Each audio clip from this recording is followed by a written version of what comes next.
साखळी एका बॅलेनो कारमधून परराज्यातील विविध कंपन्यांची होणारी दारू तस्करी एलसीबी व साक्री पोलिसांच्या संयुक्त पथकाने रोखली आहे।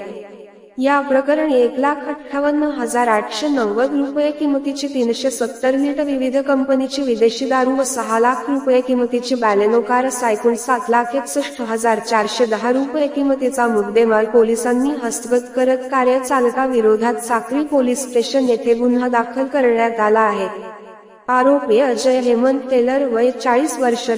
चिखली जी नवसारी गुजरात असे अटक करण्यात आलेल्या आरोपीचे नाव असून त्याला वेड्या ठोकत गजाआड केले आहे। एलसीबीचे पोलीस निरीक्षक श्रीराम पवार यांना गुप्त बातमीदारामार्फत मिळालेल्या माहितीनुसार दहिवेल पोलीस चौकीजवळ नाकाबंदी करत कारवाई करण्यात आली आहे। सदरची कारवाई जिल्हा पोलीस अधीक्षक श्रीकांत दिवरे, अप्प पोलीस अधीक्षक किशोर काळे, साखरेचे उपविभागीय पोलीस अधिकारी संजय बांगळे यांच्या मार्गदर्शनाखाली एलसीबीचे पोलीस निरीक्षक श्रीराम पवार, साक्री पोलीस स्टेशनचे सहाय्यक पोलीस निरीक्षक अनिल बागुल यांच्या नेतृत्वात पोलीस उपनिरीक्षक प्रसाद रौंदळ, एलसीबीचे पोलीस उपनिरीक्षक प्रकाश पाटील, सहाय्यक पोलीस उपनिरीक्षक संजय पाटील, ओ संतोष हिरे, सदेसिंग चव्हाण, ओ अतुल निकम, गुणवंत पाटील, किशोर पाटील, योगेश जगताप,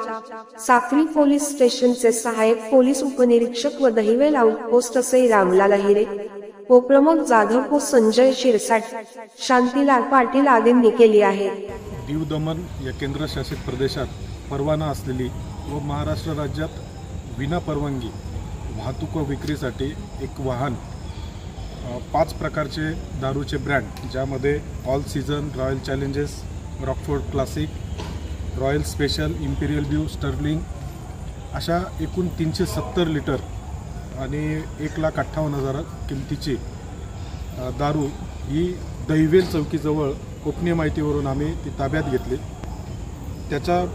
कार चालक अजय हेमंत टेलर याला ताब्यात घेतलेला आहे व त्याचा पुरवठादार व तो कोणाला विक्री करणार आहे याचा सखोल तपास करून पुढील कारवाई करीत आहोत।